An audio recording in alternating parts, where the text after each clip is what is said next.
Hi everybody, this is Dr. Glenn with the Carroll Institute, and today we're going to start talking about thyroid, and today's topic is going to be thyroid pathways, so we can show you all the different places things have a tendency to go wrong and where we can go looking for a fix to whatever's going on with you. Okay, so let's talk about thyroid function and how the whole pathway works out.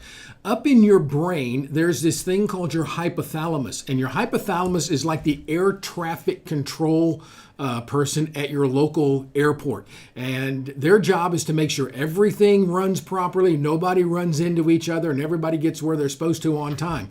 Now, the hypothalamus runs the show by talking to your pituitary gland. And the pituitary gland is like the executive assistant secretary administrator person that goes out and makes sure that everything gets done. The hypothalamus makes some stuff called thyroid regulating hormone, and that is sent to the pituitary, and the pituitary gland makes this stuff called TSH, thyroid stimulating hormone, and you've probably heard of that because that's the marker most doctors use to manipulate thyroid medication.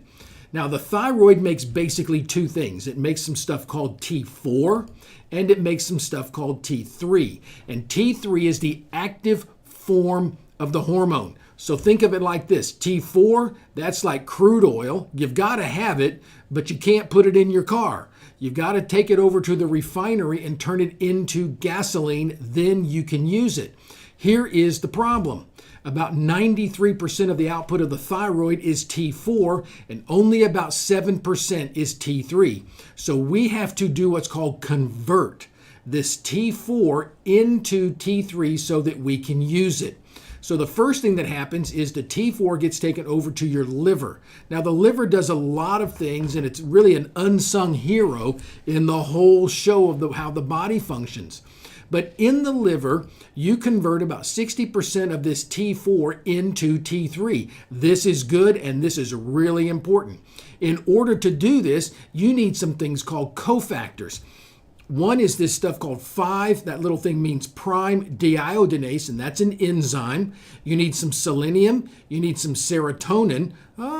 So depression raises its head here. And you need some dopamine, which is a neurotransmitter that helps you get stuff done. Now, this is pretty good start right here. We got 60% of this T4 converted into T3, but that's not the whole show. So the rest gets sent over to guess who? Your gut. And if you ever saw any of my topics on autoimmune disease, we talked about leaky gut.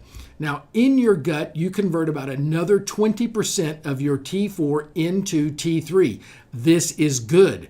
But if you have liver and or gut problems, you're going to have a problem converting T4 into T3, even if your thyroid works perfectly. There's one other thing to throw into the mix here, and that's you also make some stuff in the liver called RT3 or reverse T3. And RT3 actually turns the thyroid off.